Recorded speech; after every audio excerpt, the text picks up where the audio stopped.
કાંકરેજ તાલુકાના થરા અને Shihori doctor association અને મેડિકલ એસોસિએશન દ્વારા કાંકરેજ તાલુકાને બનાસકાંઠા જિલ્લામાં સમાવેશ કરવા માટે મામલેદાર કચેરીમાં આવેદનપત્ર પાઠવ્યું।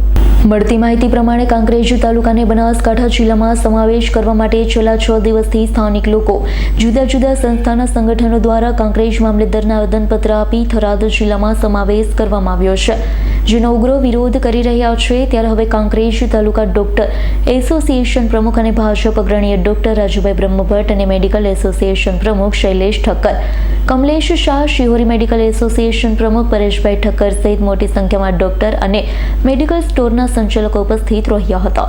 કાંકરેજ તાલુકાને બનાસકાંઠા જિલ્લામાં સમાવેશ કરવામાં આવે તેવી માંગણી કરી હતી। ત્યારે હવે ગુજરાત સરકાર દ્વારા કાંકરેજ તાલુકાની જનતાના હિતમાં નિર્ણય લેવામાં આવશે તેવી આશા જિલ્લા ભાજપ પ્રમુખ કીર્તિસિંહ વાઘેલાએ ગુજરાત સરકારના મુખ્યમંત્રી ભૂપેન્દ્રભાઈ પટેલ સાથે મુલાકાત લઈ વાત કરી।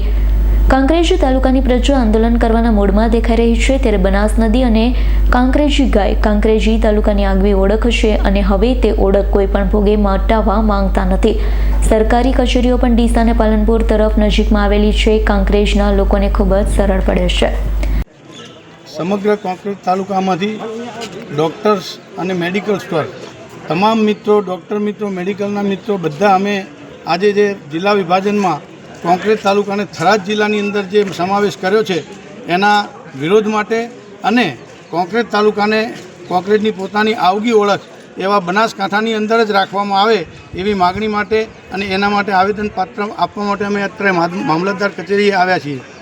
અમારી સૌની એવી માગણી છે, લાગણી છે કે સરકારશ્રી અમારા સર્વ કાંકરેજ તાલુકાના જનતાનું માગણી ધ્યાને લઈ અને અમારા તાલુકાને બનાસકાંઠામાં જ રાખે એવી અમારી નમ્ર વિનંતી છે। અને કદાચ સંજોગો વસાત કાંકરેજ તાલુકાને બીજા જિલ્લામાં ફેરવવાનું થાય તો અમારું સંસદીય ક્ષેત્ર પાટણ છે તો પાટણમાં સમાવેશ થાય, બાકી અમારા તાલુકા માટે થરાદ તો આજે નહીં અને ક્યારેય નહીં એવી સર્વે લોકોની માગણી છે। અને અમારી બધાની ડૉક્ટરોની પણ માગણી છે કે કાંકરેજ તાલુકાને બનાસકાંઠામાં જ રાખવામાં હિત માટે કાંકરેજની જે લાગણી છે એ લાગણી પહોંચાડવા માટે અમે આજે મામલતદારશ્રીને આવેદનપત્ર આપ્યું છે। મામલતદારશ્રીએ અમને હૈયાધારણા આપી છે કે હું તમારી લાગણી સરકારશ્રી પહોંચાડીશ અને બનતે એટલું અમે ઘટતું કરવાની કોશિશ કરીશું। કાંકરેજની પ્રજા હર હંમેશ માટે બનાસકાંઠાથી જોડાયેલી છે।